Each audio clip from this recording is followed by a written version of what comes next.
राधे श्याम। साथियों, आज मैं आपके साथ कुछ ऐसी चीजें शेयर करना चाहता हूं। कभी कभार लोग मुझसे पूछते रहते हैं और मुझे भी लगा लंबे समय उस पर सोचने के बाद वो मुझे शेयर करना चाहिए आपके साथ। शायद वो आपका जीवन बदल दे जिस तरह से मेरा बदल दिया। मतलब मैं आज आपके साथ वो सब अपने बचपन से अभी तक जो मेरे साथ हुआ वो शेयर करना चाहता हूं, जिसने मुझे ही नहीं मेरे पूरे जीवन को बदल दिया, मेरे जीवन की धारा को ही बदल दिया। वरना जहां मैं पैदा हुआ, 7 भाइयों के बीच मैं भी था 5वें नंबर का। माता पिता ज्यादा पढ़े लिखे नहीं हैं, माता जी तो बिल्कुल पढ़ी नहीं है और पिताजी शायद 3rd या 4th तक पढ़े हैं उस जमाने में। आप सोच लीजिए, इस समय उनकी उम्र 75 या 76 साल होगी। मेरे परिवार में बाकी वाले लोग भी ज्यादा पढ़ाई नहीं किए। भाई लोग जो थे थोड़ा थोड़ा बहुत, कोई 5th में, कोई 6th में, ऐसे कर करके छोड़ दिए। कोई 10th में पहुंचा, इस तरह से फेल हो गया। इस तरह से गांव में पढ़ाई का ज्यादा क्रेज था नहीं। लोग सोचते थे पढ़ाई के करके तुम क्या ही कर लोगे, आखिर तो काम ही करना, तो छोड़ो काम करो। पर अपनी खोपड़ी में थोड़ा पढ़ाई का कीड़ा था। और मैं बचपन से ही मानता हूं कि पढ़ाई सिर्फ पेट भरने के लिए जरूरी नहीं है कि आप पढ़ लिख जाएंगे और उसके बाद नौकरी लग जाएगी तभी आपकी पढ़ाई सक्सेस होगी। नहीं, पढ़ाई बहुत जरूरी है एक व्यक्ति की तरह, एक इंसान की तरह जीने के लिए, एक अच्छा नागरिक बनने के लिए। बिना अध्ययन के, बिना शिक्षा दीक्षा के, पढ़ाई के व्यक्ति पशु समान है। और एक बात जो मुझ में खास थी, बचपन से मैं आध्यात्मिक था। मुझे आज भी याद है द फर्स्ट डे मेरे घर में मीट बना था और मेरी दादी ने मुझे परोसा, खाओ। बहुत छोटा सा, मुझे नहीं पता कि मैं कितनी उम्र का था उस समय। तो मुझे लगता है मैं पढ़ाई भी नहीं करता था। सोच लीजिए, मैं पढ़ाई भी नहीं करता था, स्कूल भी नहीं जाता था, बहुत छोटा सा था। लेकिन वो मुझे एहसास होता है कि जब मैं खाने लगा, उसको भोजन करने लगा, तो मैं रो रहा था। आज भी याद है, अगर आज मैं उस दृश्य को याद करूं तो मैं रोने लगता हूं, मतलब आंसू आ जाते हैं मेरे।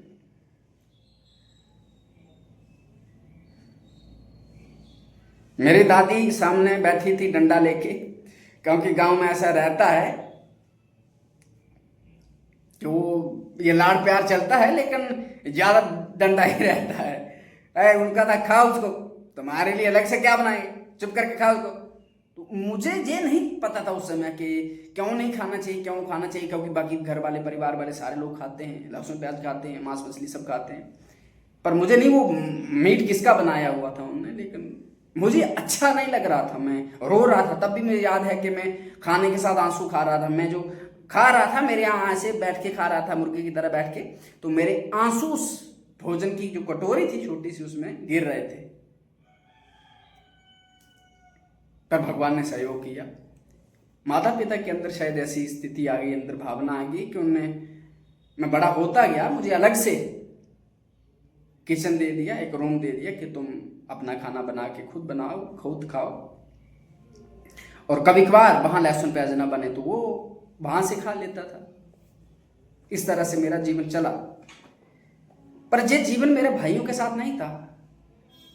वो तो सब वैसे परिवार सब करते थे और भगवान ने इतनी समर्थ दी थी, मैं किसी से भयभीत नहीं होता हूँ। पिता के साथ भी एक वैसा व्यवहार है, लेकिन पिटाई तो होती थी बचपन में। जीवन में एक बार पिटाई हुई थी गलती करने से। तो जब मेरा जीवन चलता है, बचपन से मेहनती था, पढ़ाई के मामले में, कार्य करने के भी मामले में। लेकिन जब आप बड़े होने लगते हैं तो चीजें आप पर प्रभाव तो डालती ही हैं, लेकिन आपके जीवन की नींव बचपन में ही पड़ जाती है। बचपन में पिताजी के साथ में कटरा में काम करने चला गया, माता वैष्णो के वहां पर पिताजी जो खाने के लिए मुझे पैसे देते थे, मैं उन पैसों को खाता नहीं था। ये कब की बात है, जब मैं स्कूल भी नहीं जाता तब की बात कर रहा हूं।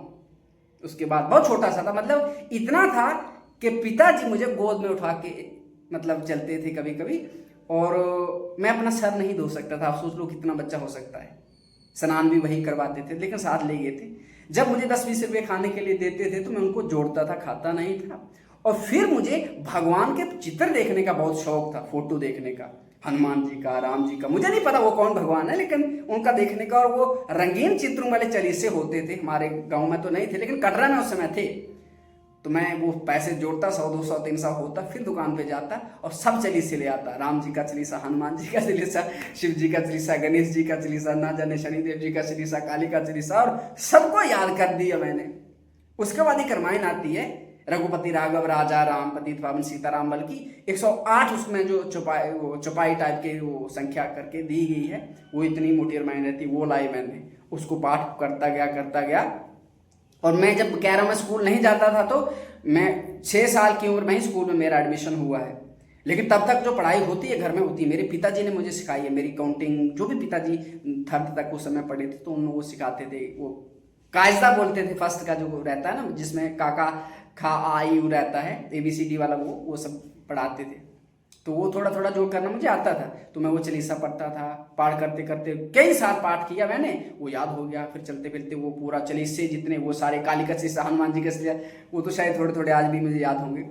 तो वो सब चलते, फिर मेरा जब स्कूल में एडमिशन हुआ तो मेरी कमांड ही धर्म पर हो गई। यानी ये चलीसे भी से आते थे, बच्चों को जही से घुमा के प्रश्न पूछता था जब मॉर्निंग असेंबली में होता था। लेकिन उस स्कूल में एक घटना हुई जिसने मेरे जीवन को बदल दिया धीरे धीरे करके। वो घटना ये थी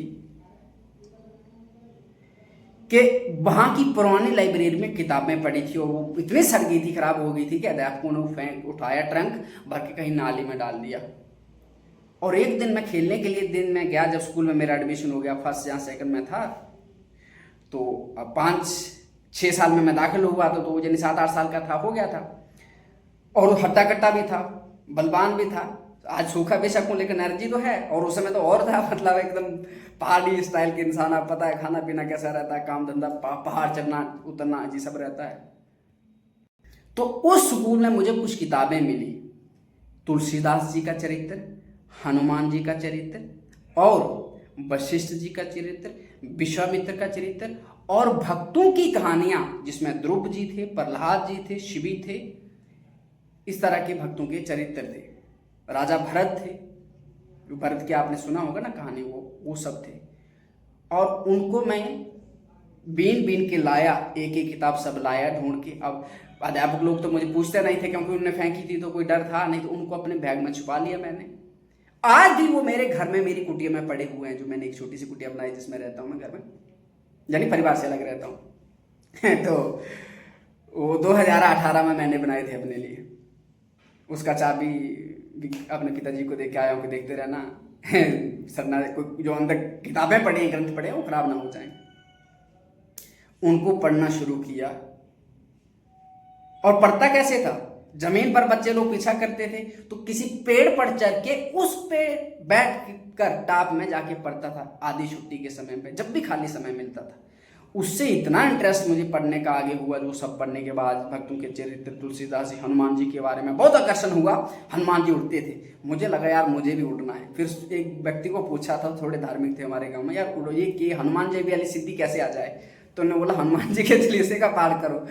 तो उसके बाद हमने क्या किया, वो जो आपको रंजीत क्षेत्रों वाला बता रहे हैं, वो चलीसा ले आए, पार करते रहे। बहुत बात तो हमने किया, उड़ तो पाए नहीं, लेकिन सपना देखते थे रात में, रात भर उड़ते थे। हम बिस्तर में पहुंचे नहीं, रात में उड़ रहे यही चलता रहता था। फिर हमने क्या किया, रामायण ले आए, भगवान की कृपा से वाल्मीकि जी की रामायण ले आए, उसको पढ़ा हमने पूरा, ना जाने कितनी बार पढ़ लिया होगा। हिंदी में ही था सारा, व्याख्या थी, वो श्लोक तो थे नहीं। उसके बाद हमने क्या किया, भगवत गीता को घर में ले आए, भगवान की कृपा से। अपना कोई बुद्धि कहाँ थी, बच्चे की क्या बुद्धि रहती है। तो वो सब घर में उनको पढ़ना चालू किया, गीता रामायण सब पढ़ लिया।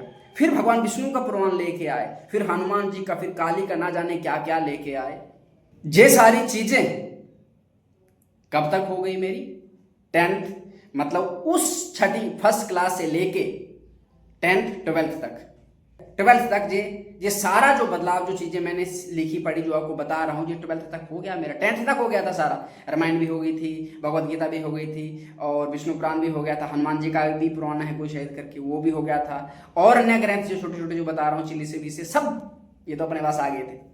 कुछ और पत्रिका भी थी, एक आधी मिली थी मुझे कहीं से, और वो जो किताबें मुझे स्कूल में मिली थी जो आपको बताया मैंने, वो मैंने अध्ययन कर ली थी। 12th तक मेरा सब कुछ, 10th तक हो गया था, फिर 12th तक उसी पे चला। मैंने घर पे जूता पहनना छोड़ दिया। मैंने 10th क्लास तक बिल्कुल जूता नहीं पहना है, घर में नहीं पहना है, यानी फर्स्ट से लेकर 10th में जूता नहीं पहनना, नंगे पाँव चलता था। खाना खुद बना के खाता था, मेरा किचन था, घर वालों ने दिया। आज भी मेरा रूम जो घर वाले अलग से दी है मुझे, उसमें मंदिर पड़ा, पूजा पाठ होती है, यद्यपि मैं अलग से रहता हूँ। तो वो सब, और लोग मुझे बचपन से बाबा जी बोलते हैं, बाबा, क्योंकि इस तरह का मेरा वो रहता है पढ़ाई करते हुए। लहसुन प्याज खाना नहीं, किसी के घर में खाना नहीं, किसी के घर में जाना नहीं, मतलब इस तरह से मेरा जीवन चला। और जो हुआ कैसे, वो जो ग्रंथ आपको बता रहा हूं उनकी वजह से। तब मेरी कोई बुद्धि नहीं थी, कोई कुछ नहीं था, कोई पूर्वजन्म का संस्कार रहा होगा। लेकिन इस जीवन में मैं कहूं जो मेरा बदलाव शुरू हुआ, इन ग्रंथों से शुरू हुआ, जो जिनके मैंने आपको नाम भी बता दिए। वरना मेरे भाई लोग बड़े बड़े हैं, कुछ नशा भी करते हैं, मांस मछली सब घर पर आज वैसा ही है। और मेरे गांव के जो लोग, नशा ही, कोई ऐसा व्यक्ति नहीं जो नशा ना करता हो। घर में बोला पिताजी नशा करते हैं, सीधी सी बात है, भाई लोग बड़े बड़े वाले, तो फिर मैं कैसे बच पाता। लेकिन भगवान ने इतनी कृपा कर की, देख लो कैसे मेरी दिशा ही बदल दी। उसके बाद जब ग्रेजुएशन में आया तो कुछ महापुरुषों का संग होने लगा, किताबों के माध्यम से। APJ अब्दुल कलाम का, स्वामी विवेकानंद का, आदि शंकराचार्य भगवान का, भाई जी हनुमान प्रसाद बोरदास जी का, और ये सरीला प्रभुपाद है ना, जो हरे कृष्ण हरे रमा वाले, रामकृष्ण परमहंस जी हो गए। उस समय मैंने आदि शंकराचार्य के साथ साथ जो स्वामी विवेकानंद का साहित्य जो उन्होंने लिखा है, वो उसको मैंने खूब अच्छे से सुना पढ़ा। रामकृष्ण परमहंस जी की एक अमृतवाणी करके हैं, 10 पार्ट में यूट्यूब पर आपको मिल जाएगी। और बाकी विष्णु पुराण, रामायण, गीता, वो तो मैंने पढ़े ही थे। इसी तरह और भारत के संतों का मुझे जीवन संहिता पढ़ने को मिला, यद्यपि मैं उनके नाम भूल गया हूं, लेकिन बहुत सारे संतों का। आप बताओ, घर परिवार वाले अपना जीवन जी रहे हैं, मैं अपना जीवन जी रहा हूं, कोई गाइडेंस नहीं, कोई नहीं। भगवान के सहयोग से वो कोई एक ग्रंथ मिल जाता, उसके परिचय से 2-4 और मिल जाते, उन ग्रंथों में उतरता गया। संतों का कोई प्रकट में सानिध्य नहीं था। और फिर ग्रेजुएशन में क्या हुआ, जब मैं पढ़ाई किया तो वहाँ एक मंदिर में ही मैंने सेवा की। यद्यपि मेरा रूम अलग से था, लेकिन मंदिर में मुझे अच्छा लगता था, तो मैं वहीं रहता था। वो संत महात्मा लोग थे, उनको खाना बना के खिलाता था, खुद भी खाता था, मंदिर की सेवा करता था, कॉलेज जाता था, ये सब रहा। उस समय मुझे क्रेज था। ग्रेजुएशन में भर्ती देखते थे, आर्मी की लोग जाते थे, तो मैं भी देखता, उनके साथ दौड़ता था, तो उनके साथ जाता था। कई बार सिलेक्शन भी हुई, लिस्ट नहीं आउट हुई, आर्मी वाले की बात कर रहा हूँ। फिर उसके बाद मुझे पढ़ने का शौक बहुत था, पढ़ने का। मुझे डिग्री पे कभी नहीं था कि पढ़ना था। इसलिए मैंने जब ग्रेजुएशन के बाद एमए की, तो 6 महीने मैंने एमए का कोर्स किया। 6 महीने में मैं 2 साल का जो एमए का कोर्स है पूरा रट्टा कर लिया, पढ़ लिया। यानी ग्रेजुएशन में मैंने एमए वाले बच्चों को पॉलिटिकल साइंस पढ़ाई। ये अपनी महानता नहीं कर रहा हूँ, जो बता रहा हूँ, क्योंकि मैंने ग्रेजुएशन के समय पॉलिटिकल साइंस पढ़ ली थी, मतलब वो चीज़ें पढ़ ली थी। तो मुझे, मेरा डिग्री क्या करूँ, मुझे डिग्री तो चाहिए नहीं, क्या करूँ, मुझे नॉलेज चाहिए ना। डिग्री तो ग्रेजुएशन की आज भी घर पे पड़ी होगी, कौन पूछ रहा है उसको। तो इस तरह का था। मुझे था कि यूपीएससी करना है, मुझे कोई कुछ बड़ा करना है। जब छोटा सा 12th में पढ़ता था, तो मैंने पूछा कुछ बड़ा करना है, तो एक व्यक्ति बता देगा अध्यापक थे कि यूपीएससी अगर कोई व्यक्ति बड़ा होता है डिस्ट्रिक्ट में, तो डीसी होता है। तो कैसे बनते हैं, तो धीरे धीरे मैंने वो लिख लिया कि डीसी बनना है। तो बाद में करके वो थोड़ा किसी से पूछते पूछते ग्रेजुएशन के बाद जाके मुझे पता चला कि कोई कोर्स होता है। 2015 में जाके शायद वो अतर अमीर था ना, वो कश्मीर का, वो जो IAS किया था, उसका भी मैंने न्यूज़पेपर में पढ़ा था। तो और थोड़ा मैंने चीज़ों को जुटाना शुरू किया ग्रेजुएशन होते होते। फिर उसके बाद थोड़ा मैंने न्यूज़पेपर पढ़ना चालू किया कॉलेज में जाने के बाद। तो वो सब शुरू हुआ। सेल्फ स्टडी से, कभी कोचिंग से कुछ किया नहीं मैंने कभी। मैं कोचिंग में बिलीव नहीं करता हूँ। मैं बिलीव करता हूँ कि मेहनत से किया जा सकता है, चीज़ों को जाना जा सकता है, सीखा जा सकता है, सीधी सी बात है। तो इस तरह से वो सब किया मैंने। इसमें एक चीज़ था, जब मेरे पास छुट्टी होती तो मैं पिताजी के साथ कार्य में सहयोग करता था, जो भी उनका कार्य रहता था उसमें सहयोग करता था जीवन में। क्योंकि मेहनत करना माता पिता का सदा है, ये करना ही चाहिए। बाकी मेरे भाई लोग जो थे वो कहीं और चले जाते थे काम करने के लिए, लेकिन मैं पिताजी के साथ ही रहता था, माता पिता के साथ घर का काम करना, खेती बाड़ी का काम करना, क्योंकि सब काम आता है। सब घास फूस काटना, दूध लेना, दूध होना, खेती बाड़ी करना, मक्की उगाना, गेहूँ उगाना, धान उगाना, वो सब आता है मुझे, साग सब्जी लगाना, सब कुछ आता है। कुछ भी काम करवा लो, क्योंकि वो घर में सीखा है, गांव में रहने वाले, तो वो मुझ में कोई दिक्कत नहीं था, पिताजी के साथ रहता था। फिर जब ग्रेजुएशन हुई मेरी जून 2018 में, तो मैंने यूपीएससी के बारे में मतलब थॉट किया। फिर उसके बाद क्या हुआ, मैंने एमए के लिए एडमिशन लिया, लेकिन 6 महीने वो उसका मैंने कोर्स किया, तो मुझे लगा कि अब मैं डिग्री के लिए ना अपना टाइम नहीं बर्बाद करूंगा, मैंने उसको पढ़ लिया है, क्योंकि यूपीएससी में मेरा पॉलिटिकल ऑप्शनल था, मैं ऐसा रख के सोचा था। लेकिन उस समय क्या हुआ, मैं बीमार हो गया, लगभग 2 साल के लिए बीमार हो गया, और उसी दौरान मेरे दादाजी की डेथ हो गई। जब बीमार हो गया 2018 के बाद, उसके बाद भी एमए में एडमिशन लेने के बाद, एमए की पढ़ाई करते के समय उसी दौरान मेरे दादाजी की डेथ हो गई। तो मैं घर तो जाता नहीं था, बहुत बीमार होता, एक रोटी खा पाता था, इतना सूखा सा हड्डी बन गया था। लेकिन पढ़ाई के चक्कर में मैं घर नहीं जा रहा था। तो एक बार घर गया जब दादाजी की डेथ हो गई, तो घर वालों ने आने नहीं दिया कि तुम मर जाओगे पढ़ाई के चक्कर में, तुम उसमें से देखो। तो फिर आप देखो 1-2 साल तो बीमार रहा, इसके चक्कर में मैं फिर और घर में ही रुका। जब हमारे दादाजी की डेथ हो गई, तो हमारा काम भी था, कटरा में पिताजी काम करते थे, तो उस समय कोई काम करने के लिए था नहीं, तो पिताजी वहाँ चले गए। बाकी बड़े बड़े भाई लोग तो अपने अपने अलग हो गए हैं इस तरह से। तो हम 2-3 भाई ही पिताजी के साथ थे, मैं थे, मेरे बड़े बड़े भाई थे, और हमसे जो छोटे वाले थे, तो वो करके वो भी पढ़ाई करते थे। तो फिर फिर मैं क्या किया, 1.5 साल घर पे ही रुका। मैं और मेरे छोटा वाला भाई, वो हमने 1.5 साल खेती संभाली, यानी गेहूँ उगाना, मक्की उगाना, धान लगाना, वो सब किया। थोड़ा थोड़ा पढ़ाई के लिए समय निकालते, लेकिन उतना समय नहीं निकल पाता। जैसा होते होते 2020 के लगभग का समय हो गया। उस समय 2020 में मैंने क्या किया, पहली बार ये ट्राई किया कि अभी तक मैंने थोड़ा बहुत ग्रेजुएशन का भी मेरे पास नॉलेज आया, थोड़ा थोड़ा मैं एनसीईआरटी का भी थोड़ा कर लिया है। अब देखता हूँ कि मैं यूपीएससी का अटेम्प्ट तो करूँ एक बार, उसको मैं कर पाऊंगा या नहीं कर पाऊंगा।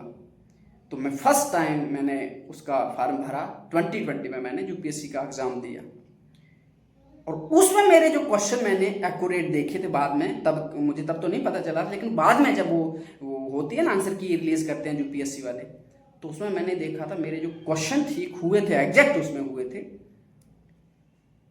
55 से 60 थे क्वेश्चन, और 2.5 नंबर का कुछ ऐसे करके होगा, मैं भूल भी गया हूँ। तब मुझे मोटिवेशन लगा यार किया जा सकता है, तो मैं खुद तैयारी में लग गया। लेकिन अब बोले तो पहली बार मेरा सिलेक्शन क्यों नहीं हुआ, अरे आप सोच सकते हो, तो मैंने तैयारी तो की नहीं थी, थोड़ा थोड़ा था, बस थोड़ी थोड़ी टच में रहा था किताबों में। हाँ, बस लक्ष्मीकांत पॉलिटिकल मेरी हो गई थी उस समय तक, उसको मैंने 2-3 बार पढ़ा था। बाकी वाले मुझे कोई इतने फैक्ट नहीं आते थे, न्यूज़पेपर थोड़ा था, करंट अफेयर वाला थोड़ा अपडेट रहता था, वो चीज़ चलती। लेकिन बाकी वाले जैसे कल्चर हो गया, इकोनॉमी होगी, जियोग्राफी हो गया, वो सारी चीज़ें मेरी, साइंस वाली उतनी चीज़ें मेरी अच्छे से नहीं थी, मतलब जो तैयार होनी चाहिए। करंट अफेयर भी उतना परफेक्ट नहीं था, लेकिन थोड़ा बहुत था। लेकिन समस्या कहाँ आ रही थी मुझे, कि नेगेटिव मार्किंग भी होती है यूपीएससी में। अब जब जोश जोश में जाते हैं ना उसमें, तो आपको लगता है कि जे भी आता, अनुभव तो रहता नहीं है ना, तो आप ज़्यादा करने के चक्कर में फिर आपकी नेगेटिव मार्किंग आ जाती है, तो वहाँ मार्क आ जाते हैं।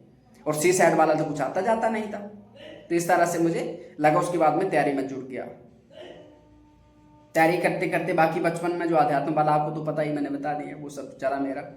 और जब अब मैं यूपीएससी की तैयारी कर रहा था, बहुत सारे लोगों के मैं नज़दीक आया जो आईएएस आईपीएस लोग थे, और घर में पढ़ा लिखा मैं ही था गांव का।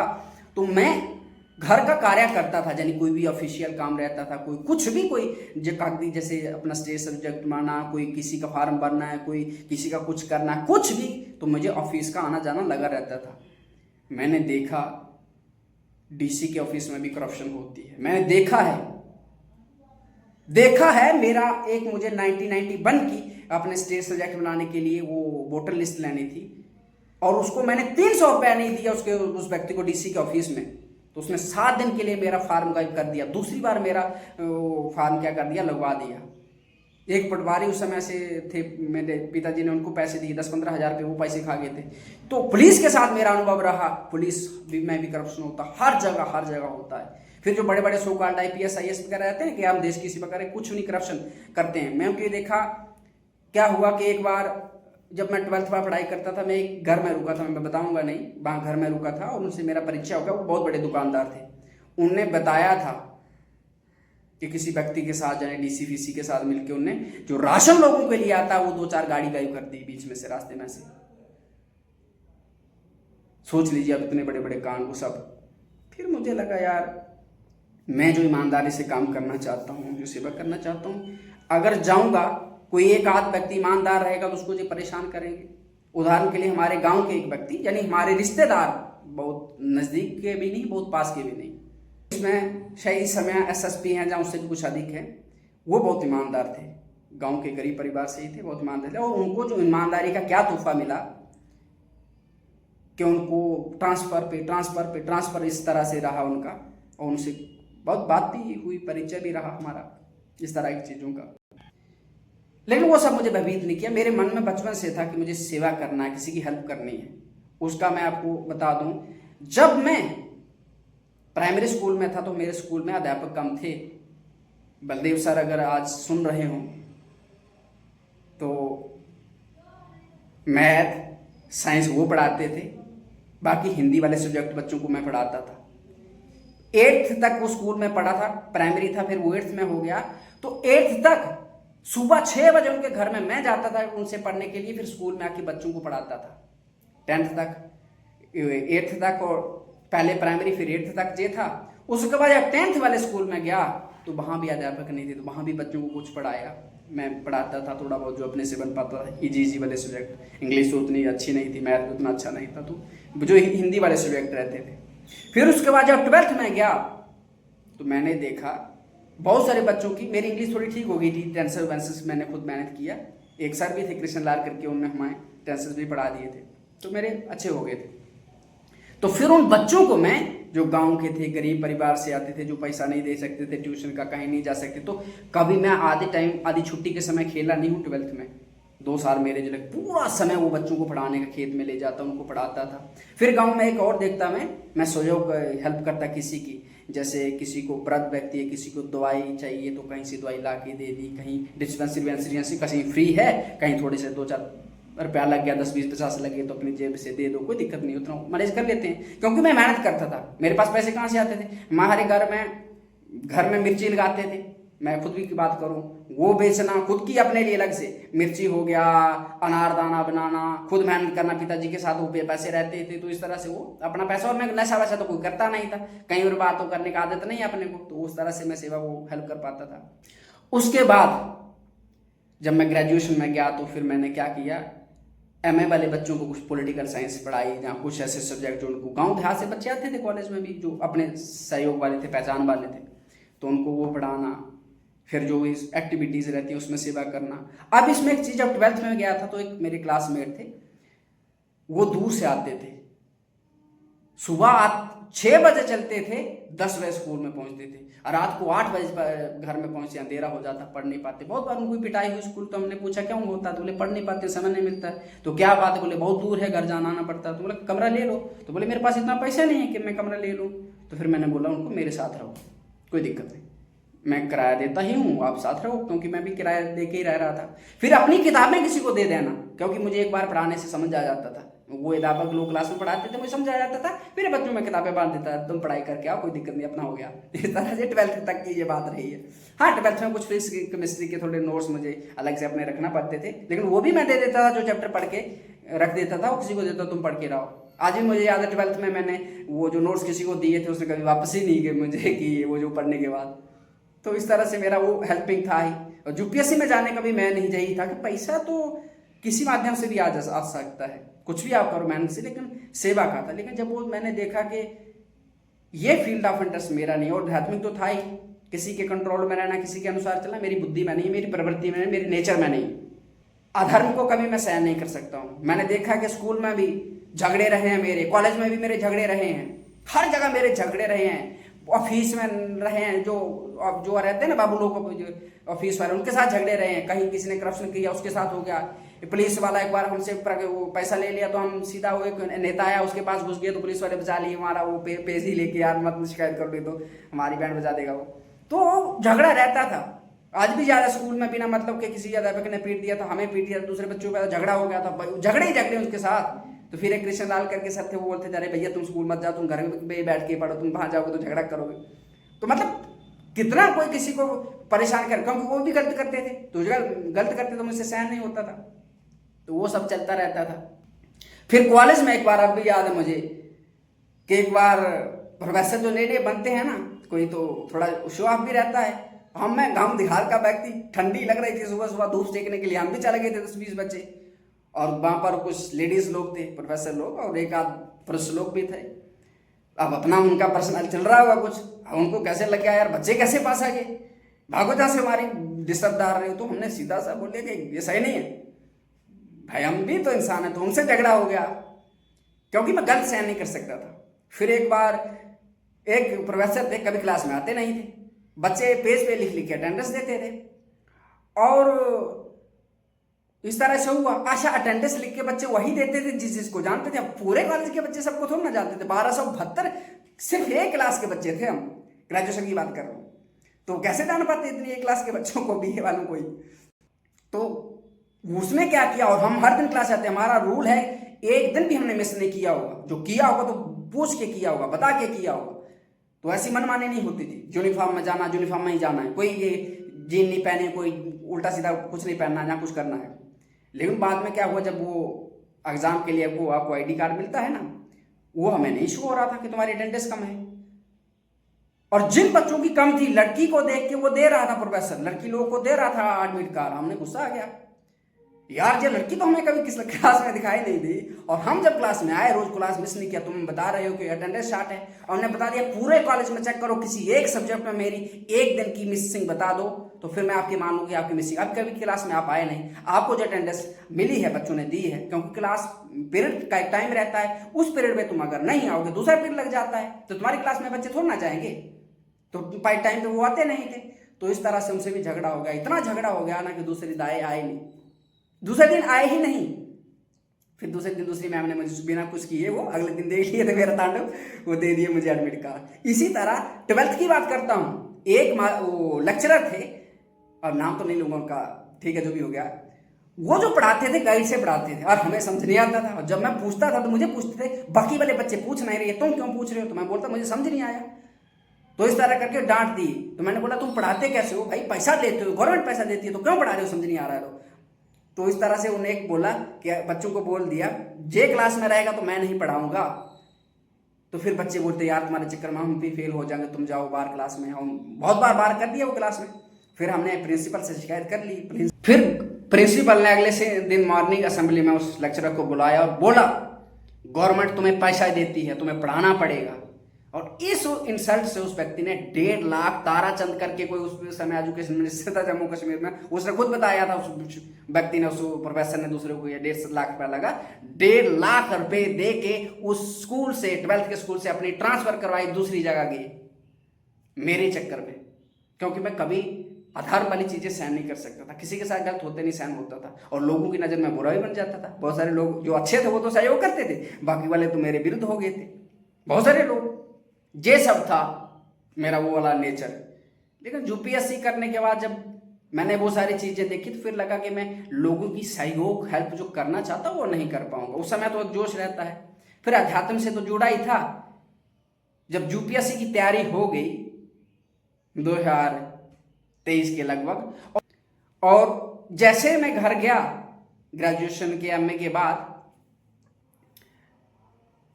थोड़ा सिटी में रह के कुछ समय तैयारी कर रही थी, फिर घर में ही एक अलग से अपने लिए कुटिया बना ली उसमें तैयारी करने के लिए। और मेरा स्वभाव भी आपको पता, तो उस तरह से वो करने के लिए वो सब मैंने अलग से अपने कुटिया बना ली, उसमें मेरा था अध्यात्म। यूपीएससी की तैयारी में यूपीएससी वाला मैंने शायद कम पढ़ा होगा, अध्यात्म वाला चीजें ज्यादा पढ़ी है।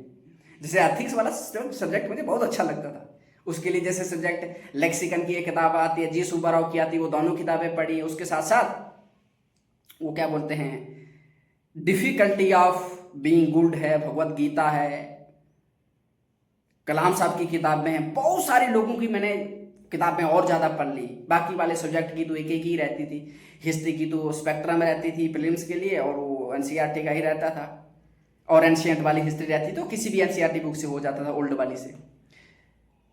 इकानमी थी तो रमेश चंद्र की थी, उस समय मुरुनाल सर के भी लेक्चर थे कुछ इस तरह से करके। नितिन संगानिया की आर्ट एंड कल्चर थी, और 11th 12th के थे। पॉलिटिकल की, पॉलिटिकल साइंस लक्ष्मीकांत थी, और एनसीईआरटी की थी, और एमए वाले हमारे अपने पास तो था ही था।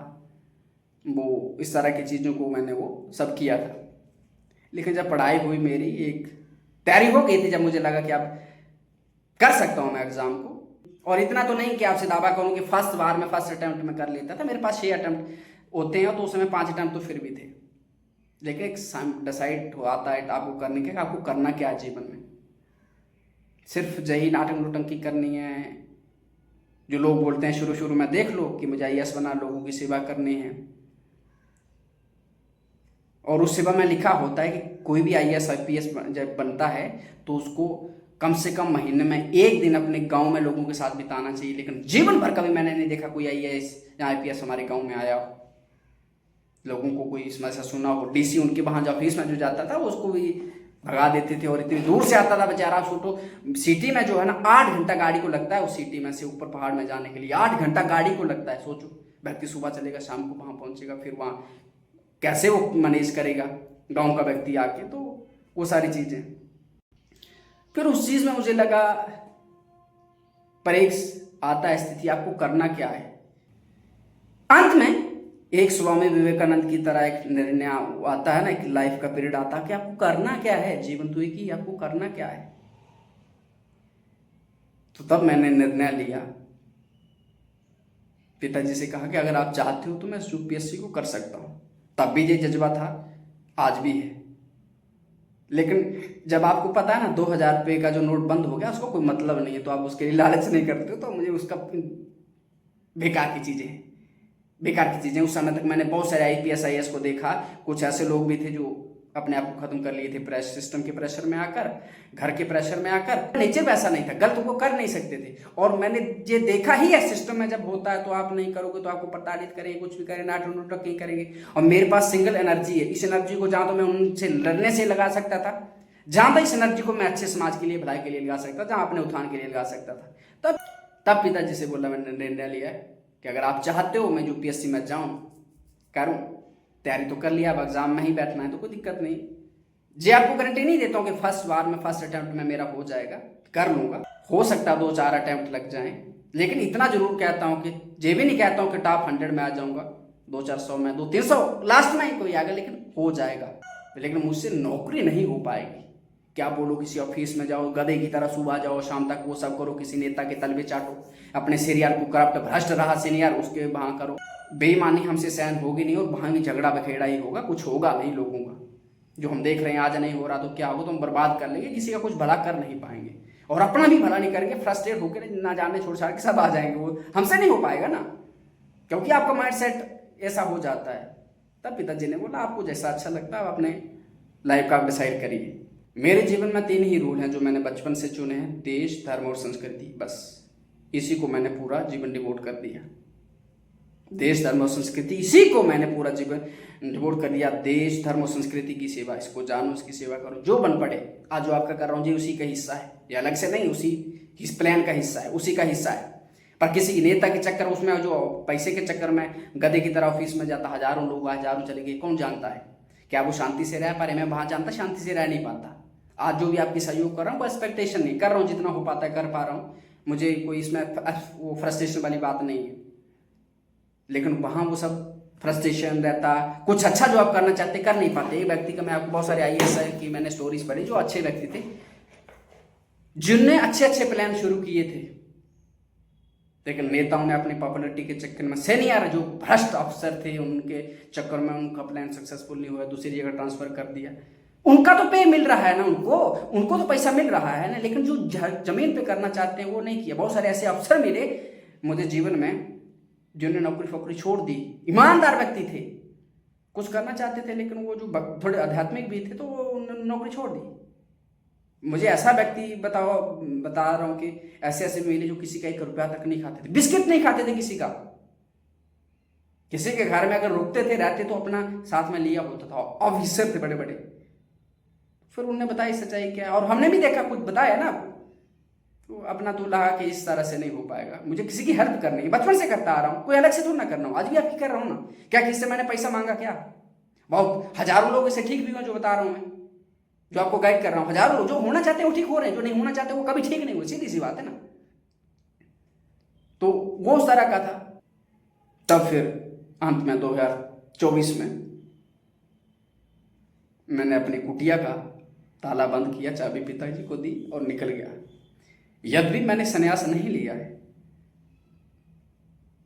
अब मुझे नहीं पता मैं संन्यास लूंगा नहीं लूंगा, गृहस्थ में जाऊंगा, विरक्त बनूंगा, ये मेरे गुरुजी जानते हैं। अब गुरुजी कौन है ये तो मैं बता नहीं सकता, ये मेरी निजी वाला मामला है, तो ये है ना, मेरे गुरुजी कौन है ये उनकी आज्ञा पे निर्भर करता है, भगवान की इच्छा पे निर्भर करता है। वो मुझे गृहस्थ में जाए भेजेंगे, विरक्त में भेजेंगे। इस समय बस इतना प्रयास कर रहा हूं कि ब्रह्मचर्य का पालन हो, खुद को जानो, इस देश को जानो, इस धर्म को जानो, संस्कृति को जानो, फिर उसके साथ साथ यात्राओं के साथ साथ जो आपके साथ थोड़ी बहुत सेवा हो पाती है ये करने का प्रयास करता हूँ।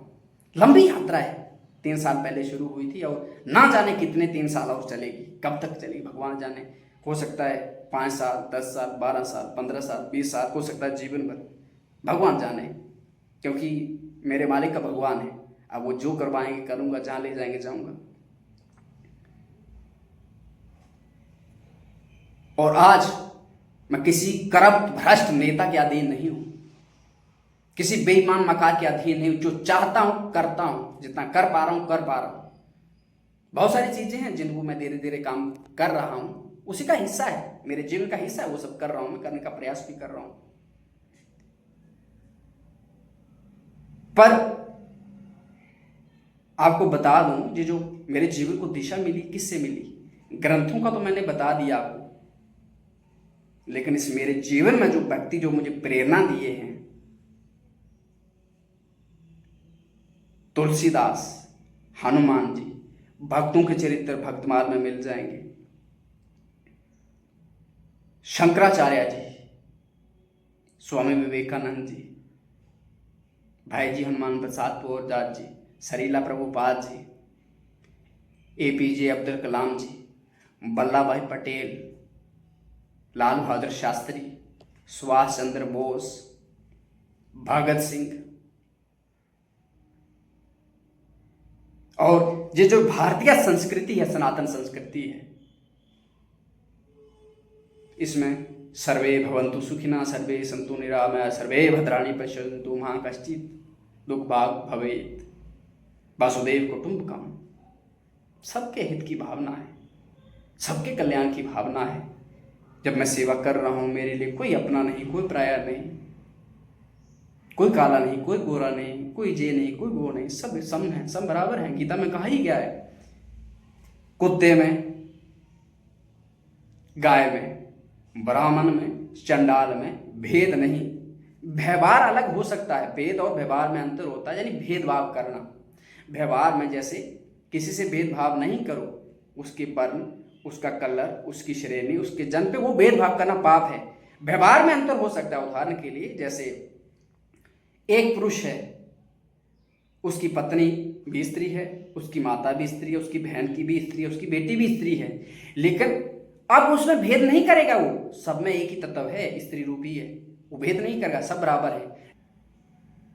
पर व्यवहार सबके साथ एक जैसा नहीं होगा। माता के साथ पुत्र वाला होगा, बेटी के साथ पिता वाला होगा, बहन के साथ भाई वाला होगा, पत्नी के साथ पति वाला व्यवहार होगा। इसी तरह से शास्त्र भी यही आदेश करते हैं। और फिर मुझे इस सनातन संस्कृति को और भी गहराई से जानना था, प्रयास कर रहा हूँ कि लोग बोलते हैं सनातन संस्कृति अरे बकवास है, कुछ भी नहीं है, गाली देते थे। उस समय मैंने बहुत खूब सुना था, जम्मू कश्मीर से था तो कभी सनातन संस्कृति के बारे में जाना नहीं, क्योंकि संस्कृत मुझे आज भी नहीं आती। प्रयास करूंगा इस यात्रा में कहीं रुक के मैं अध्ययन करने का, सीखने का, क्योंकि जम्मू कश्मीर में संस्कृत तो पढ़ाई नहीं जाती, स्कूल में तो कभी हमने देखा नहीं, सुना नहीं उसके बारे में। और वही पढ़ाया जाता था जम्मू कश्मीर में, मुगलों के बारे में पढ़ाया जाता था। उसके समय तो कुछ हमने सीखा नहीं ना, भारत क्या है, भारत का इतिहास क्या है, कुछ नहीं। ये तो थोड़ा बहुत अब जानता हूँ, थोड़ा बहुत प्रयास करता हूँ, बीच बीच में कहीं से सुन के पढ़ के इस तरह से हो जाता है, पर वो रिसर्च जारी है। पर इतना तो समझ आया ना कि जिस सनातन को लोग गाली दे रहे हैं, कहीं भी आप गूगल पे, AI, ChatGPT पे सर्च करोगे, ओल्डेस्ट लिविंग रिलीजन सनातन है। जितना सनातन ने दिया आज तक किसी ने उतना नहीं, कोई नहीं दे पाया। हर धर्म जो पंथ है अलग अलग, एक एक किताब है, पर सनातन पे चला जाओ ना, उपनिषद 108 है, दर्शन भी 6 हैं, 6 वैदिक है, 3 नॉन वैदिक है, बुद्धिज्म, जैनिज्म, 4 भाग वो नॉन वैदिक है। वेदों को नहीं मानता है प्रमाण, बाकी 6 है वो वेदों को मानता है। उपनिषद 108 दिए, गीता भी 60 प्रकार की है, पुराण भी 18 है, वेद भी 4 हैं, उनके उपवेद हैं, उपपुराण हैं। अर्थशास्त्र आपको मिला है, आयुर्वेद के लिए दिया है, विमान शास्त्र मिला है, क्या क्या नहीं दिया। जीवन का कौन सा ऐसा हिस्सा है जो हमारे सनातन संस्कृति ने कवर नहीं किया, नहीं दिया। लेकिन लोग उसको तुच्छ मानते हैं, उसको कल्पना मानते हैं। हमारे सनातन के बाद वाले अपने आप को असली मानते हैं, पर जो आधार है उसको नकली मानते हैं। अरे वो तो कुछ है ही नहीं। पर ये समझना चाहिए कि पिता के बिना बेटा तो नहीं आता है ना। जितने भी बाद वाले हुए, जो पहले तो मूल कहाँ, मूल से ही शुरू तो हुए ना। पर मैं किसी को कहे अपनी बुद्धि पर बात करूं, किसी को नीचा दिखाने, कम से कम मैं तो उस सत्य को जानूं और उस सत्य के साथ जी सकूं। अब प्रयास है, वही एक यात्रा का हिस्सा है। इस देश को जानने का प्रयास कर रहा हूं, इस धर्म को जानने का प्रयास कर रहा हूं, इस संस्कृति को जानने का प्रयास कर रहा हूं, साथ साथ खुद को जानने का प्रयास कर रहा हूं। बाकी भगवान क्या करेंगे, गुरु जी क्या आज्ञा देंगे, बाद में जब मेरा भ्रमण हो जाएगा, गृहस्थ में भेजेंगे, विरक्त में भेजेंगे, मेरी क्या स्थिति होगी भगवान जाने, गुरु जी जाने, मुझे कुछ पता नहीं। मैं तो उनका एक छोटा सा पैदा हूं, नौकर हूं, दास हूं, और जो कराएंगे करूंगा। और करूंगा क्या, हो रहा है, जो होना सो हो रहा है, अलग से क्या करूंगा। मेरा इस वीडियो को बनाने का मुख्य उद्देश्य ये नहीं था बहुत बड़ी डींग हाँकना के बहुत बड़ा 30 मार खाऊं। मैं कुछ भी नहीं, 2 कौड़ी का इंसान हूं। मैं बहुत नीच प्रकार का व्यक्ति हूं। मैं मतलब किसी, मेरी कोई हैसियत नहीं है, किसी लायक नहीं हूं। अब बहुत सारे लोग बोल रहे हैं कि आप यूपीएससी पर किसी, अरे बकवास, ये नाटक नोटंकी अब से नहीं हो पाएगा। तुम्हारे लिए सोने का महत्व होगा, तुम्हारे लिए पैसे का महत्व होगा, मेरे लिए सोना एक मिट्टी के ढेले जैसा है, धातु ही है। सब अभिमान नहीं करो, मतलब नहीं, क्या करूंगा उसको, मतलब शरीर तो छूट जाएगा ना एक दिन। भैया आपके साथ आज कुछ कर रहा हूं, सेवा नहीं कर पा रहा हूं क्या? कितने लोगों का बताओ, कितने लोगों का? और एक डिस्ट्रिक्ट में कितने लोग होते हैं? मुश्किल से 10 लाख होंगे, 10 लाख इससे ज्यादा तो नहीं होंगे ना, 12 लाख होंगे। जब हजारों लोगों को मैं बिना एक पद पर जाके सेवा कर सकता हूँ, कोई दिक्कत नहीं, जितना चाहूंगा उतना करूंगा, रात के लेट घंटे भी कर सकता हूँ, कोई समस्या नहीं, कोई प्रेशर नहीं, कोई बेईमानी का डर नहीं है। लेकिन कोई व्यक्ति, कोई डीसी, कोई नेता, कोई अफसर, कोई ऐसा व्यक्ति है जो बोल सकता हो कि मैं किसी ऑफिस में रहता हूँ, मैंने 1 रुपए की बेईमानी भी नहीं की? नहीं, कहीं ना कहीं तो मारा हुआ उसने अपना बड़ा हाथ, खूब देखा है मैंने। और अंत में जीवन में लेके जाना क्या है यार, सीधी सी बात, आपको मरना है ना, पाप लेके जाओगे क्या? जब आपको चीजें स्पष्ट हो जाती है, मरना है, तो फिर आप इतना रहता है कि जीवन में एक बात आ जाती है कि जितना हो सके तो अच्छा करो, नहीं हो सके तो कुछ भी मत करो, पड़े रहो, लेटे रहो, सीधी सी बात है। फिर बहुत सारे लोग बोलते हैं कि अरे बाबा जी आलसी होते हैं, भिखमंगे होते हैं। अरे 2 कौड़ी के बता दूं, 2 कौड़ी के लोगों को बता दूं मैं, जितना एक दिन में अगर मैं चलता हूं ना, उतना तुम हफ्ते भर में नहीं चल पाओगे बिना खाए पिए। जितना एक दिन में मैं काम करता हूं ना आज भी, उतना तुम महीने लगा के नहीं कर पाओगे।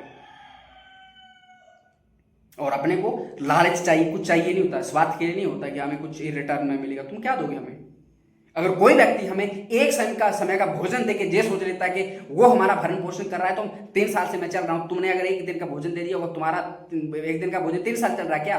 तुमने 10, 20, 50, 100 रुपए दे दिए होंगे, तो तुम्हारे क्या 10, 20, 50 रुपए क्या हमारे साथ 3 साल चल रहे हैं क्या? जीवन भर चलेंगे क्या? लोगों को नीचा दिखाने का बहुत आसान है। तुम ये देखो कि अपने जीवन में तुमने इस देश के लिए, धर्म के लिए, संस्कृति के लिए क्या किया? अपनी जेब से भरने से छोड़कर तुमने क्या किया? क्या किया इस देश के लिए, समाज के लिए? कुछ 1 कौड़ी का किया तुमने? आधा घंटा का दिया समाज को, देश को? 10 रुपए खर्च किया तुमने? नहीं। तुमने जो भी किया, जो भी कमाया, जो कमा रहे हो धर्म करो, कमा रहे हो, बेईमानी कर रहे हो। जहां भी देखो मन से, क्रम से, वचन से, पानी से, व्यवहार से बेईमानी ही कर रहे हो तुम। फिर अपने आप को बहुत बड़ा तिस्मार खां बोलते हो। मेरा किसी को नीचा दिखाने का मतलब भी नहीं, मेरा अपने आप को महान दिखाने का भी मतलब नहीं। मेरा बस इतना था मुझे बताने का कि मेरा जीवन अगर किसी ने बदला, जो महापुरुषों के मैंने नाम लिए, जो मैंने ग्रंथों के नाम लिए, बस इन्हीं की देन है। वरना मुझे आज तक कोई व्यक्ति नहीं मिला जिस तरह से आपको बैठ के मैं प्रवचन कर रहा हूँ, ये चीज किया, ये ऐसे ऐसे हुआ, कोई एक व्यक्ति नहीं मिला, आज तक नहीं मिला। पर देख लो, कोई मेरे पास आज तक है भी नहीं जो मुझसे बात करे, मुझे गाइड करे। नहीं, जरूरत ही नहीं, मेरे पास चाहिए नहीं ना, क्या करूंगा मैं? कौन क्या मोटिवेशन देगा मुझे? अरे क्या मोटिवेशन दोगे? तुम्हारे पास क्या मोटिवेशन? तुम खुद मरने वाले हो, ना जाने पता चला कल डिप्रेशन में चले जाओ, खुद का ही हाल नहीं, मुझे मोटिवेशन दोगे? खुद का ही कोई पता नहीं है क्या होगा क्या नहीं होगा, मुझे मोटिवेशन दोगे? अरे मुझे मोटिवेशन देने वाले तो गुरु जी है ना, भगवान जी है ना, शास्त्र है ना, धर्म है ना, धर्म रक्षति रक्षिता, जो धर्म की रक्षा करता है धनुष की रक्षा करता है। और भगवान क्या बोलते हैं, नाम है भक्ता प्रणाशति, मेरे भक्त का कभी नाश नहीं हो सकता। तो फिर क्या डरना है, मरना तो है ही, चाहे आज मर जाओ कल मर जाओ, क्या भय है उसमें? तो इसलिए बस मेरा मैसेज देने का यही था, ये वीडियो बनाने का एक ही मकसद था, आपको मैसेज कि आप कुछ भी कर सकते हो। आपको तय करना है कि आपका जीवन, आपके पास धन है जी, आपको तय करना है कि वो धन कहां लगाना है। ये जीवन भी धन ही है, आपको तय करना है कि कहां बर्बाद करना है, क्यों बर्बाद करना है, कहां लगाना है। आखिर सेवा स्वार्थ दो ही तो है। आप देख लीजिए, जहां आपको संतुष्टि मिले, मुझे तो इस जहां संतुष्टि मिल रही है मुझे कर रहा हूं, तो आपको कहीं संतुष्टि मिलती है वो करिए। बस इतना बात था कि ये बताने का कि इन महापुरुषों ने, इन ग्रंथों ने जो आपको बताया मैंने, मुझे नहीं बदला, मेरे जीवन को बदल दिया। नहीं तो सोचो, ऐसे परिवार में पैदा हुआ जो यहाँ कोई पढ़ाई लिखाई नहीं, नशा उस गांव में सब, तो मैं भी आज नशेड़ी ही होता, मैं भी व्यभिचार में लिप्त होता, मैं भी गंदी गंदी कामों में लिप्त होता। क्या हो जाता अगर मैं यूपीएससी कर भी लेता, क्या उखाड़ लेता, अपनी जेब तो भरता, फिर भी पैसे बेईमानी करता ऑफिस में बैठ के। जिनके साथ अच्छा कुछ काम करना चाहिए नहीं करता, सबके साथ कौन करता आज? क्योंकि हो सकता है बुद्धि भ्रष्ट हो जाती ना पावर में आके। क्योंकि शुरुआत में तो सारे लोग होते हैं हम सेवा करेंगे सेवा करेंगे, फिर देख लो जे रंगे हाथों जो करोड़ों करोड़ों रुपए के साथ पकड़े जा रहे हैं, क्या हो रहा है? सेवा करने के लिए गए थे क्या? सेवा कर रहे हैं क्या? सच्चाई जब आपके सामने आती है ना, आप रहता नहीं, फिर आपके इंटरेस्ट को देते हो। यार एक दिन तो मरना वैसे ही है, 60 साल के बाद कौन सा ऑफिस रहेगा? कुछ नहीं रहेगा। और तुम 60 साल देख के सोचो, माथा पट पट को, अरे सत्यानाश हो गया, जीवन में कुछ अच्छा कर सकते थे, बस गधे की तरह नौकरी की, पैसा कमाया वहां पर और पापाचार करके ही घर पे आ गए। नहीं, इसलिए अच्छा है मस्त रहो, जितना हो सकता है भलाई करो, नहीं हो सकता कोई दिक्कत नहीं, और भलाई भी इस नजरिए से करो, नेकी करो, दरिया में डालो, बस हमें तुमसे कुछ चाहिए नहीं, कोई एक्सपेक्टेशन नहीं, बस इतना है कि हमसे जो बन पड़ेगा अच्छा है, तुम जाओ जीवन भर सुखी रहो, प्रसन्न रहो, कुछ कर सकते हो तो इस देश के लिए, इस धर्म के लिए, संस्कृति के लिए कुछ करो। और वो जो आपका परिवार है, ईमानदारी से करोगे, आपका परिवार, आपके रिश्तेदार, आपका गांव, स्टेट, जिला के लिए ही करोगे, वो भी इस देश का हिस्सा है। बस अपने परिवार वाला भेद छोड़ दो, सबका हिस्सा सबका हो जाएगा। इसी में शांति है, इसी में मस्ती है, यही है जीवन का उद्देश्य। मेरे वाले का तो यही है, आप अपने वाले का देख लीजिएगा। में बस एक छोटी सी प्रार्थना, जिन जिन महापुरुषों के बारे में, जिन जिन ग्रंथों के बारे में मैंने आपको बताया है, जीवन में कभी समय मिले तो इनके बारे में जरूर पढ़ना, इनके बारे में जरूर पढ़ना। ये आपको ही नहीं, आपके जीवन को बदल देंगे, यकीन मानिए। ये कोई हवा वाली बात नहीं है, यहाँ लिखी पड़ी बात नहीं है, देखा है मैंने, नहीं तो मैं कहाँ पैदा हुआ, कैसा हुआ, ये आपको तो मैंने बता ही दिया है।